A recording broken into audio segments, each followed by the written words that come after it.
అయ్యగారు మీరు బాగా చదివారండి. ఏం మాట్లాడుతున్నారా? కాలేజీలో ఇప్పుడు మనమే ఫస్ట్ వచ్చేవాళ్ళు. అవునా అండి? మనం ఫస్ట్ కాలేజీకి వెళ్ళిన తర్వాత కదా మిగతా వాళ్ళందరూ కాలేజీకి వచ్చేవాళ్ళు. అవునండి. మీ కాలేజీ గర్ల్ ఫ్రెండ్స్ ఉండేవాళ్ళ? కాలేజీలో మనం కింగ్ రా, క్వీన్స్ అందరూ మనని కలపడేవాళ్ళు. అంత ఫాలోయింగ్ ఉండేదండి మీకు?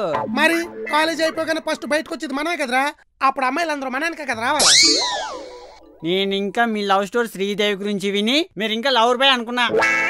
రే, కాలేజీలో శ్రీదేవి టాప్ ఫిగర్ రా. అట్టంటే అమ్మాయిని పడేసానంటే మన టాలెంట్ ఎట్టాడుతో చూసుకో. మరి ఇప్పుడు ఏమైందండి ఫాలోయింగ్? ఇప్పుడు కూడా ఉన్నారుగా ఫేస్బుక్ లో, ఇన్స్టాలో. గర్ల్ ఫ్రెండ్స్ అంటే అనే అనుకోవాలి, కానీ అమ్మాయిలో అబ్బాయిలో తెలియదు. మీరేది డైరెక్ట్ గా చెప్పరా అండి? ఇప్పుడు ఏమన్నా ఫోన్లో చెప్తున్నాడు ఏంట్రా? డైరెక్ట్ గానే కదా చెప్తున్నాను. మీతో పాటు మొక్కలకి నీళ్లు వేయడానికి నేను వచ్చాను చూడండి. నా లెక్కతో నేను అనుకోవాలా. నీ లెక్కతో నిన్ను తనుకోవడం కుదరదు కానురే. నా లెక్కతో తనమంట వీటి వద్దులేండి. గాడి దంతే చాలా గట్టిగా తగులుతుందంట. అలా రా దారికి. అమ్మా సౌజీ, ఎల్లో మంచి కాఫీ పెట్టరా, బాగా అలసిపోయా. ఎంత పని చేసావని బావా అలసిపోవడానికి? ఎంత కంట్రోల్ హరా, కంట్రోల్. తెలుగు భాషలో నాకు నచ్చని ఒకే ఒక్క మాట ఎంత. ప్రతి మగాడి జీవితంలోని ఈ ఎంత అనే పదం చాలా వింత అయిపోయింది. 1 నుంచి 10 సంవత్సరాలలోపు ఏమన్నా అడిగితే నీ వయసు ఎంతరా అంటారు. 10 నుంచి 20 వస్తే పర్సంటేజ్ ఎంత అంటారు. 20 నుంచి 30 వస్తే జీతం ఎంత అంటారు. 30 నుంచి 40 వస్తే పిల్లలు ఎంతమంది అంటారు. 40 నుంచి 50 వస్తే ఆస్తి ఎంత అంటారు. 50 నుంచి 60 వస్తే పీపీ షుగర్ ఎంత అంటారు. 60 నుంచి 70 వస్తే పెన్షన్ ఎంత వస్తుంది అంటారు. 70 తర్వాత ఇక బతుకున్నావా అంటారు. ఇలా 1 నుండి 70 దాకా ఎంత ఎంత ఎంత అని ప్రతి ఒక్కడు గోడ కొట్టిన బంతిలేగా ఆడేసుకుంటున్నాడు. ఎంత కష్టం వచ్చింది బావా. నువ్వు మళ్ళీ ఇంకో ఎంత యాడ్ చేయకు బావా. నీకు ఎప్పుడైనా ఏదైనా కష్టం వస్తే అది 24 గంటల్లో మాయమైపోయి ఒక ఐడియా చెప్పనా? 24 గంటల్లో మాయమైపోద్దా? ఎలా? నీకే కష్టం వచ్చినా అది వాట్సాప్ స్టేటస్ లో పెట్టి 24 అవర్స్ తర్వాత చూడు అది మాయం. ఇంకొకసారి గానీ ఇలాంటి దిక్కుమాల ఐడియాలు ఇచ్చావంటే అదే వాట్సాప్ స్టేటస్ లో రిప్ అని రాసి ఫోటో పెట్టి పడదొప్పుతా. దెబ్బకు నువ్వు మాయమైపోతావు. ఎల్లి కాఫీ తీసురా. నువ్వు అలా అనకు చెల్లి. మనిద్దరం 2 కళ్ళు. కళ్ళ? మనిద్దరం పెట్టుకునే బొట్టు ఒకటి, ఆయన తాలిబొట్టులో ఉన్న సూత్రాలు మాత్రం ఒకటి నువ్వు, ఒకటి నేను. ఎవరో? మనిద్దరినీ కల్పించే పసుపు తాడు మాత్రం ఆయనే. ఎవరో? గడియారంలో ఉండే 3 ముళ్ళు, ఆయన మన మెడలో వేసిన 3 ముడులు ఎప్పుడూ కలిసుంటేనే అందరి టైము బాగుంటుంది.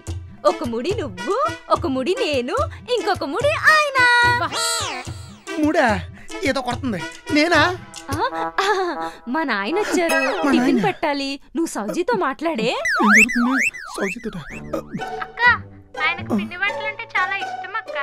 ఆ విషయం నువ్వు వేరేగా చెప్పక్కర్లేదు అక్క. ఈ మధ్యన బావ పులిహోర బాగా ఇష్టపడుతున్నాడులే. అందుకే బావ కోసం పులిహోరలో నిమ్మకాయ పిండి వంట చేస్తోంది అక్క. సరే సౌజీ, సిరిమాల జాగ్రత్త, నాకు పని ఉందుంటా. నువ్వేం కంగారు పడకక్క. ఇన్నాళ్ళు నీ సిరిమలి, ఇప్పుడు నుండి మా సిరిమలి. సరే అక్క, ఉంటా.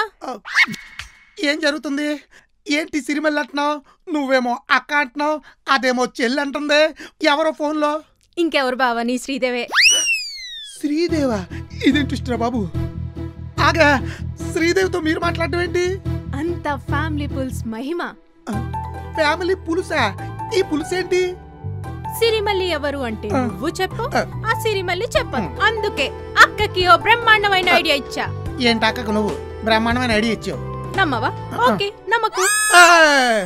నమ్ముతా. చెప్పు.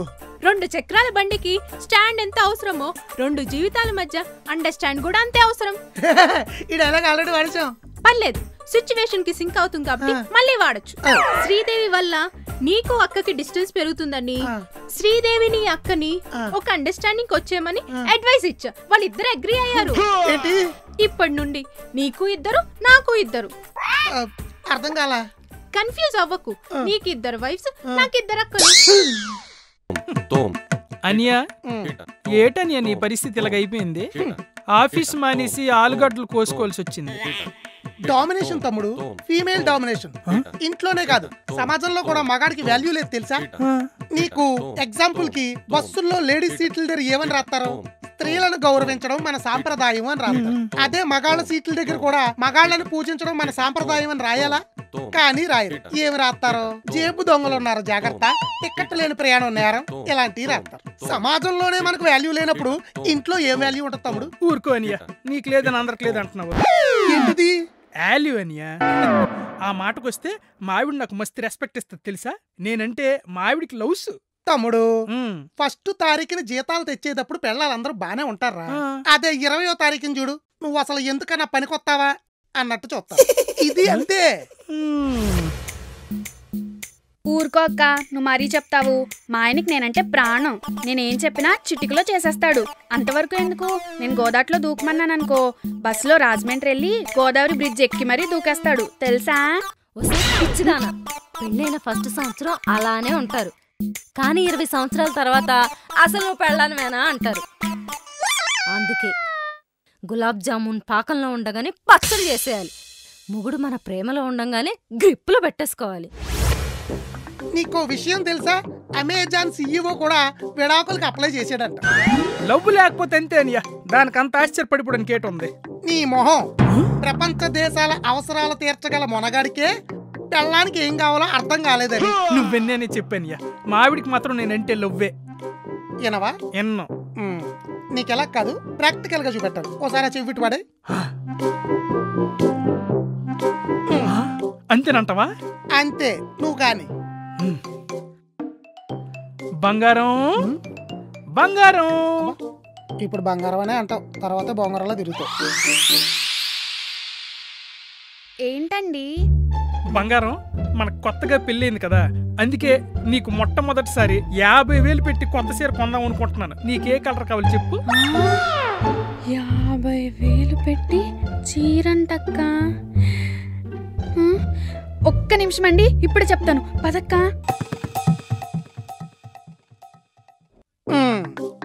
ఇప్పుడు లోపలికి వెళ్ళిపోయింది కదా, మళ్ళీ వచ్చి యావండి ఒక చీరేనా, దాంతో పాటు మ్యాచింగ్ నెక్లెస్, మ్యాచింగ్ గాజులు కూడా కొనొచ్చు కదా, అసలే మీరు ఇచ్చే ఫస్ట్ గిఫ్ట్ అంటది. అప్పుడు నువ్వేమంటావు? నువ్వేటనమంటే అదే అంటాను. ఓకే అని. చూసావా అక్క, మా ఆయన 50,000 పెట్టి చీర కొంటాడంట. ఓసి నా స్మాల్ మైండ్ సిస్టరు, మీ ఆయన 50,000 పెట్టి చీర కొంటున్నాడంటే మీ ఆయన దగ్గర ఇంకెన్ని డబ్బులున్నాయో. ఆ చీర మీదకి మ్యాచింగ్ గా నెక్లెస్, గాజులు కూడా కొనివ్వమని అడుగు. ఇప్పుడైతేనే ఓకే అంటాడు. గులాబ్ జామున్ పాకంలో ఉండగానే పచ్చడి చేసేయాలి.